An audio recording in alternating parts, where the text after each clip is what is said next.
Welcome inside the Woody Hayes Athletic Center. Dan Hope joined by Andy Anders, where Ryan Day wrapped up his press conference on Tuesday. A little bit of surprise news on Tuesday as we learned that Miyan Williams would be out for the season.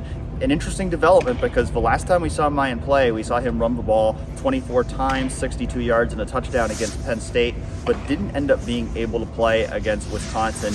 Now out for the season. Not the year we would have expected for Miyan. Ohio State's leading rusher last year, ended up being the number 3 running back this year, finishes the year with less than 200 yards. Travion Henderson, of course, we saw him have a fantastic performance against Wisconsin, and so he's going to be that number 1 back going forward. Chip Trayanum, number 2 back behind him, has been the case all year long. Dallin Hayden, of course, giving Ohio State another option, but they're still looking to preserve his red shirt, but still a slight hit to the running back depth, at least, with Miyan now done for the year. Yeah, it's just a tough break for, Miyan, and you hate to see it for a guy that's really, he's dealt with injuries all his career, had his ups and downs, had his struggles personally off the field in some ways, and I'll be interested to see what the outlook for his moving forward going into next season. But not the only player on this Ohio State team dealing with injuries, Dan.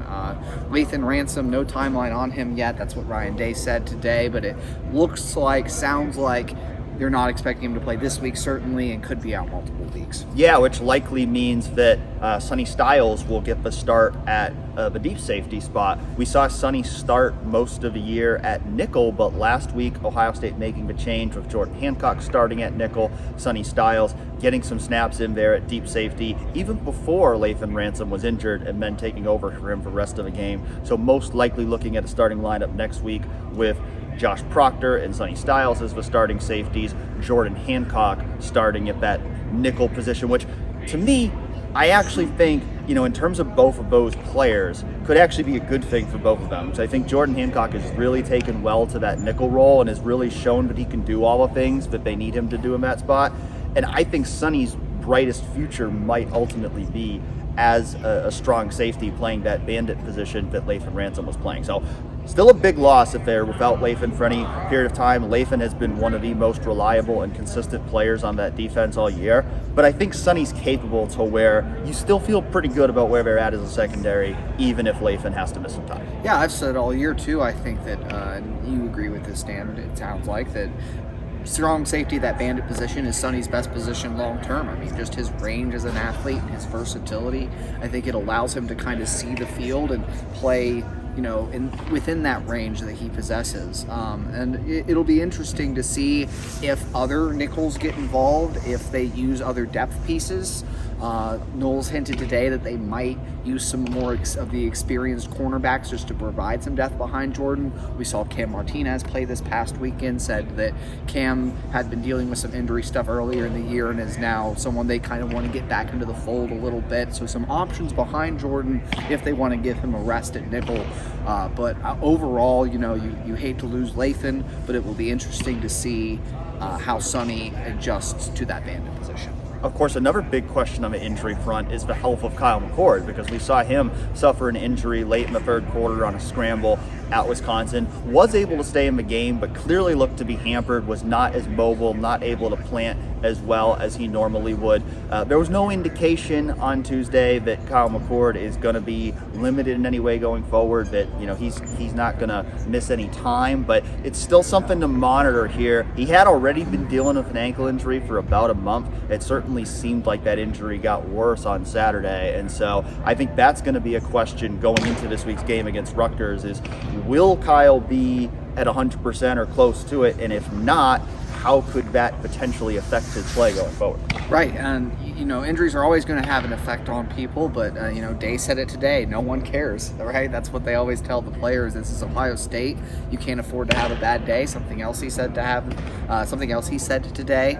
And really, Kyle's just going to have to adjust and try to find consistency at whatever percentage he's at. He should have one of his best receivers back this week. Another injury update, Emeka Egbuka. Day reiterated today that he was available and could have played against Wisconsin, but they just didn't want to risk it. They wanted him back to 100%. They didn't feel he was ready for that, and he is back practicing this week, as is Devin Brown, we heard today. Which is good when you talk about having that depth at quarterback, having maybe that option in the red zone if he's able to get back soon for Ohio State. You mentioned not being able to have a bad day. I think in past years, you look at a game against Rutgers and you kind of feel like Ohio State can't have a bad day this week. They'll be fine, but I'm not sure that's as much the case this year. This is a Rutgers team that's already bowl eligible. They're 6-2. They currently rank in the top 10 in the country in total defense. And so this is a much improved Rutgers team than what we've seen in previous years. Now, should they be a real threat to beat Ohio State on Saturday? They shouldn't, but this is not a game that Ohio State can simply sleepwalk through. Going on the road to play at Rutgers, I expect this game to be more competitive than what we've seen from Ohio State versus Rutgers games in past years. I agree, Dan. Bowl eligible Rutgers. Tell your grandkids this is a historic moment. It hasn't happened since 2014, and it's a credit to what Greg Schiano's done there, his staff, his system. He's been known as a defensive mind before, obviously, and they've got that defense playing at a very high level right now. Offensively, it's mainly the running game for Rutgers that will pose a threat. They rank bottom 30 in college football in terms of total offense, but they do get some things done on the ground. They're top 40 there. They have the Big Ten's leading rusher in Kyle McCord, and Gavin Wimsatt also provides some threat on the ground with his legs. Rutgers is quarterback, and something that both Day and Knowles alluded to today. Well, we'll have a lot more coverage on 11warriors.com of Ohio State versus Rutgers, how Ohio State will be dealing with those injuries, all the latest developments in the Michigan Connor Stallion scandal, and anything else relevant to Ohio State on 11warriors.com. So stay tuned with us over there, and we'll talk to you again soon.